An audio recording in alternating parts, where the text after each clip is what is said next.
Thank you guys so much for sitting down with me. I'm Michaela. I am our internal communication strategist here at Sprout. And I'm so happy to be joined by Olivia and Rachel on our social team. You guys want to give yourselves an introduction? Rachel, start with you. Hi, my name is Rachel Goulet. I am the Senior Manager of Social Media here at Sprout, and I love advocacy. I'm Olivia Jepson. I'm one of our social media strategists at Sprout. And we're here to talk about advocacy, but it really has made a huge difference on our strategy. So excited to share our secrets. Yes. All right. That's awesome. I'm excited to hear your secrets. So I think the biggest question on everyone's mind when we're talking about advocacy is, how do we use it here at Sprout? So if you guys can dive into that a little bit. Yeah, I can take it away. First, I think to talk about how we use it here at Sprout, I'll give a little context. I used to work at a multi-casino hotel chain in the Coachella Valley in Greater Palm Springs area. And it was a company that employed over 2,000 individuals, as the largest employer in the Coachella Valley. And I used to run all of our internal advocacy program, but I did it all through email. So like when I talk about how we use it here at Sprout, there's layers and layers to it. We can talk about strategy and how our team uses it. But just for me and myself alone, like as a social media manager, we use it to get all of our content that we create here at Sprout in front of our team, and to have our team be able to like freely share that with all of their audience, all of their community members, their friends, their family. And it really gets our content out there in an authentic way. And I don't have to email everyone and ask them to do it. It's like all in this great space. So that's how we use it here. But Olivia, I'll hand it over to you to talk about like the deeper strategy. Yeah, I think over the past 3 years specifically, advocacy really has been like our secret superpower, especially when it comes to awareness. And like not only can we share like blog articles and stories in that way that can help us increase awareness, but like if we have a announcement post that goes out on social or a launch video for something, like we can drive people directly to retweet that, share it on LinkedIn, or share like the YouTube link. And so I think pretty much just like plus one, everything Rachel just said, but even just amplifying like our own social content and content that like we've spent a lot of time planning and strategizing around has made a huge impact. That's awesome context. And I feel like you hit on a couple examples of blog posts, announcements, videos. There's so much on advocacy that people can look to. So how do we decide really what to promote? It started with Rachel and I feel like we were like really like the main contributors, at least like a few years ago. And then actually our content team got super involved this year in helping us curate posts. Our PR team is really active and curates like any like media mentions or placements that they've secured. I think Michaela mentioned announcements, and that's a big one. Like talking about what's going on with our team, where we are with our Glassdoor rating, or how we're being talked about on G2, or even just like some of our more fun culture videos, things about our team, awards that we're receiving. And like one of my favorite things to put is like when Sprout's quoted in like Forbes for a data pitch or something like that too. So kind of things that exist in and around our Sprout world that get circulated internally make perfect sense for like what to put in there. And then it's also really cool because we can put in stuff about social media or the marketing world that kind of fits and suits our audience. And we know that our employees have interest in it, but aren't even about Sprout. Like we can talk about like what's new or what's happening with TikTok or what's happening in Twitter news or something like that, and enable our team to get that sort of stuff out to their audience as well. So that's also a really quick, easy pool of content to pull from when we're looking for what to share. Yeah, I love that it's a new way to engage folks and get content out there and give power back to our people, right? To advocate and give bigger transparency to these messages. Did you have something to say, Olivia? Yeah, I had like one other thing that when Rachel and you mentioned like announcements, I think not from just a social perspective, but like even like a larger marketing campaign perspective, like it really allows you to like target your own team to like help amplify like that entire campaign. So it's not just a marketing campaign. It's like, this is like everything that like every single member of your team can rally around. And so I think like one of the best examples is probably like the index, or like if there's a really big new integration, like the Salesforce integration or something like that, it doesn't like just live within marketing. It really extends like our whole business and our whole team. I love that you hit on that, because my next question, we know what's on advocacy and we know some of the benefits, but from a social point of view, what is the biggest benefit of using advocacy, would you say? Advocacy is the easiest way to extend your reach. So, for example, like we drove 8 million impressions over the last 2 years, somewhere around 8 million impressions. But that is like a higher percentage of impressions than any single one of our social networks could drive in and of itself. So that is a pretty big advantage and like one of the biggest opportunities that advocacy provides. The second I'd say is like the earned media value. So when you think about like how much reach and how much awareness you're driving and how much engagement you're driving with all of your employees, audience members, you also think about how many ad dollars you could have spent to get that same amount of reach.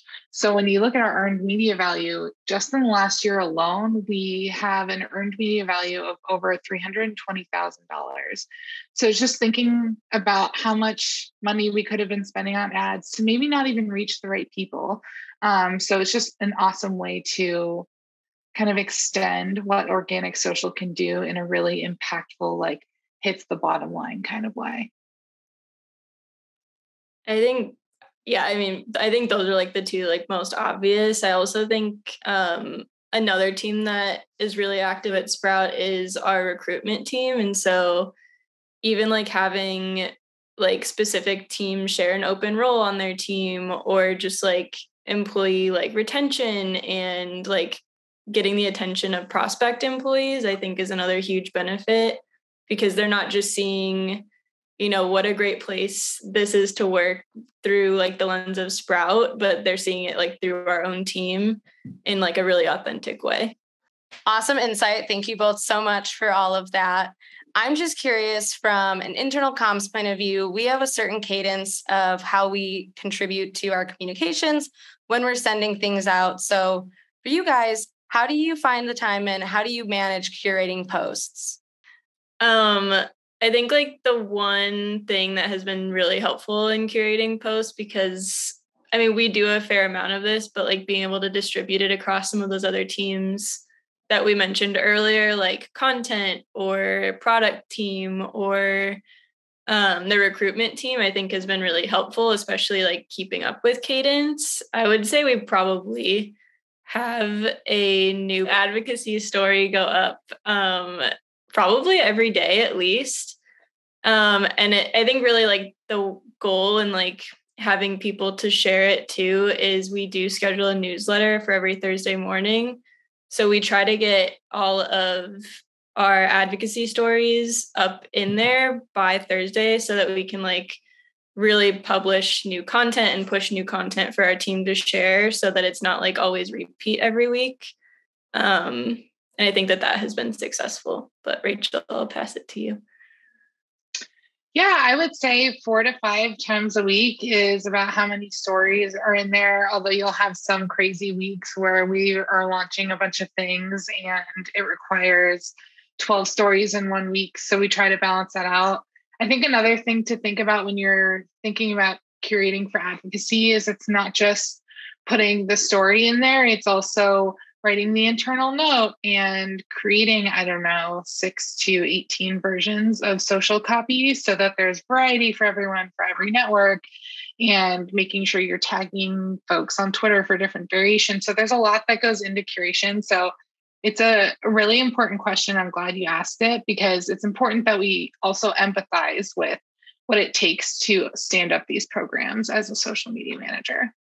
Yeah, and I love that you hit on the adding of prompts, because from an internal communication side, that makes our life so much easier and really builds into our strategy of being able to put these call to actions immediately in our communications to say, now go share the news. And when they click the link, they have a prompt that can either inspire them that they can just take and run with. So it's a really easy win. And it's a beautiful thing to just get super easy, fast engagement all over the company.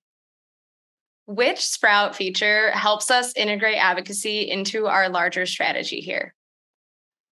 Yeah, the send to advocacy function, I think, is super, super helpful. Whether that's from things you've already sent and or like the find content tool. I use that quite a bit in getting like third-party content into advocacy. I'd also say, like, I've talked about metrics and our own metrics already, but the reporting that employee advocacy tool actually gives you is really, really valuable and gives you a much fuller picture of the impact that your social team is making. So I know we don't often think about reporting as a tool in that way, but I think in this way, it really helps us round out our larger strategy. And then the last two I'll talk about are tagging, because it hits across all of our Sprout properties. And I just think it's such a useful tool, and it helps us actually analyze the content and let us know what our employees want to share and what their audiences are interested in as well. And UTM tagging is a huge feature in advocacy, and it's way more sophisticated than we give it credit for. And it's very complicated, but if you want to talk about it, I'd be happy to. Thank you, Rachel. And a follow-up to all of that is, can you tell me how advocacy has impacted our own social strategy here at Sprout, and if and who we share data with outside of the Sprout team? Yeah. So, I mean, there's the obvious, like, we exist on the content and comms team. So there's a lot of sharing, with internal comms and with our PR team, like how we're doing, what earned media value we're getting, what awareness we're spreading. And that flows up to our marketing leadership and, to Jamie and to Ryan and like the revenue org. And we're always discussing performance at that level.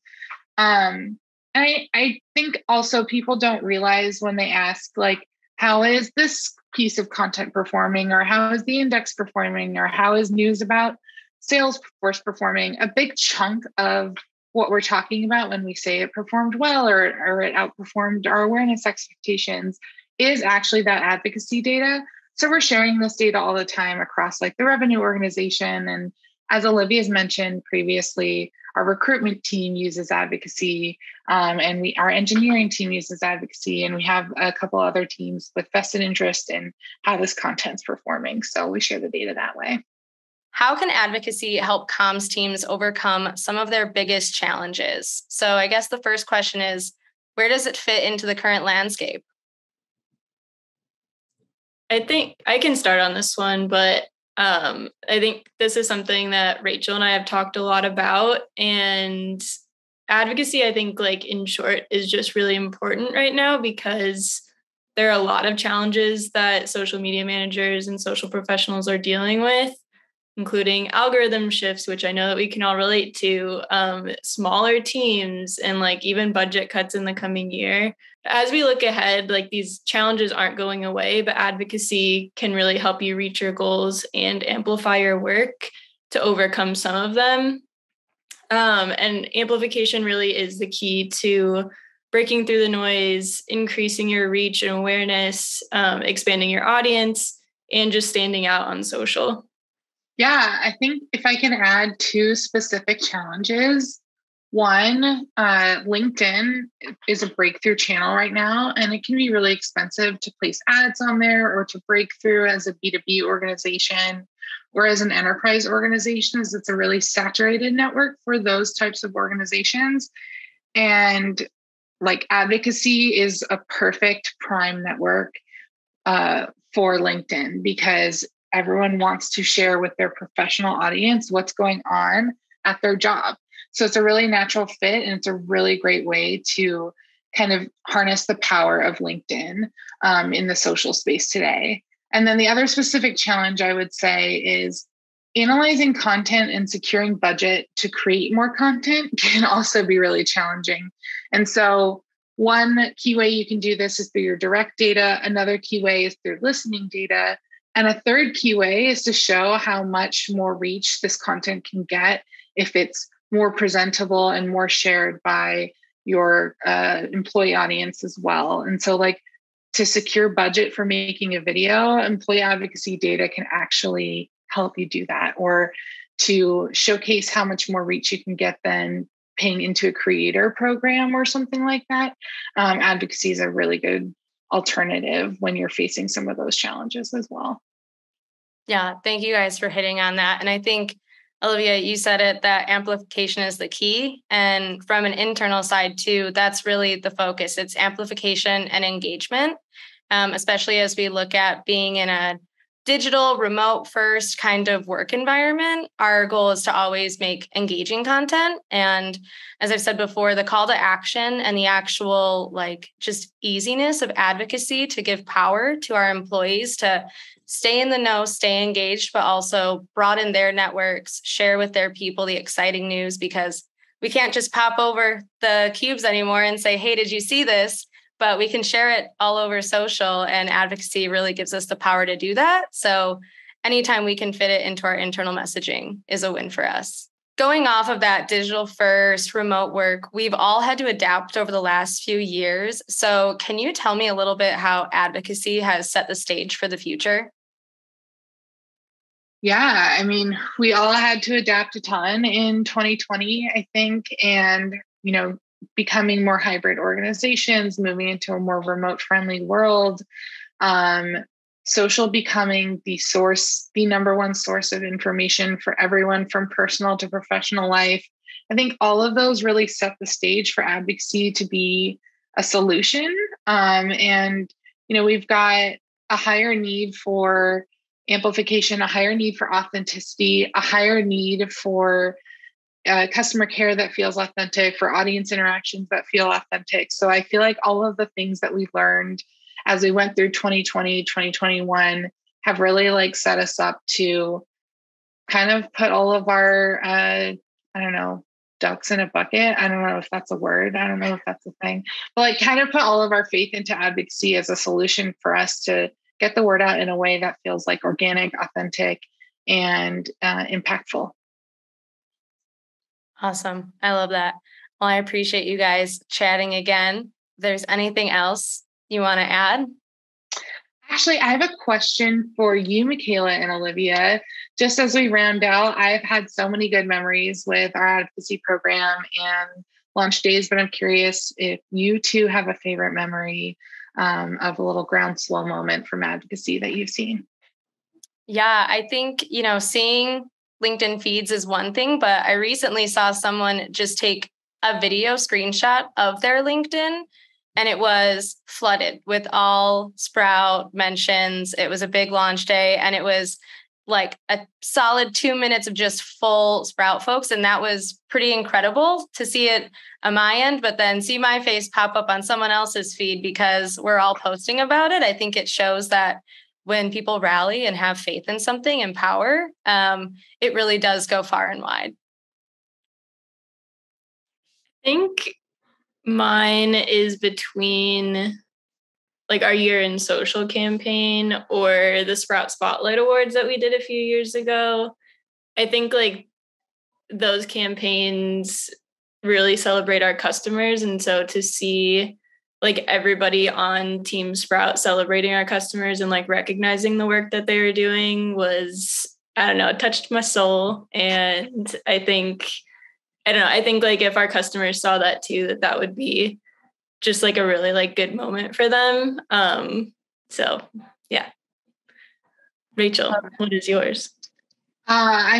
TikTok launch day was a really, really fun day. And I always love to see how advocacy can impact our YouTube views very selfishly. And so that day was just really fun because it was just exciting to see everyone jazzed up about that video and the announcement itself. And to see that many, I guess the whole LinkedIn feed flooded with like the Money Don't Jiggle Jiggle song was just like pretty impressive and made me smile a lot. So yeah, but thank you for everything, Michaela. thank you both for diving in with me and talking a little bit more about this. And I'm sure we'll be catching up soon. And I'm sure I'll see you on my LinkedIn feeds. Thank you. Thank you.